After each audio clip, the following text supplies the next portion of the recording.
če boste sami gradili ali pa če boste delali zidano hišo, vas vnaprej opozarjam na nekaj, kar mogoče sploh niste še pomislili, da lahko predstavlja problem. Hiša, da je končana, rabi, ne vem, 10-15 podizvajalcev, ki jih je treba med sabo uskladiti, ne samo s tehničnimi detajli, ampak tudi časovno uskladiti.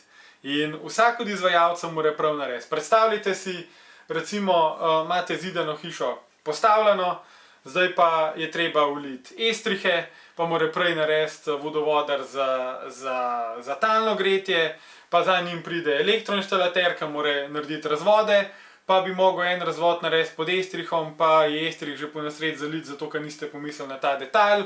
Zraven vam pride montirati okna pa vrata, ker ste jih slučajno zmerali narobe, ker ste pozabili upoštevati estrih. Pol vam ta mizar za okna pa vrata zamudi še 2 meseca, zato ker mora okna predelovati ali pa zato, ker je slučajno zdaj na neki drugi montaži.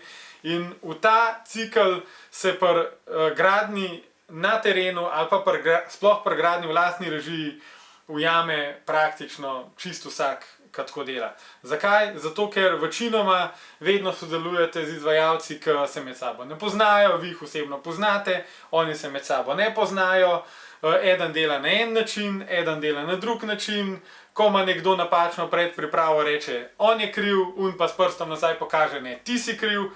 V resnici pol nastanejo dodatni stroški, ki jih boste plačali vi kot investitor. In zgubili boste veliko časa, zgubili boste veliko živcev, hkrati boste pa zaradi usklajevanja ljudi, ki med sabo sploh niso kompatibilni ali pa so kompatibilni pod zelo določenimi pogoji, boste na koncu tudi plačali višji račun, ker marsikaj v njihovih ponudbah ni bilo všteto, ni bilo predvideno ali pa se ni ujel s časovnico, ki je bila predvidena, in na koncu vse to pokasira investitor.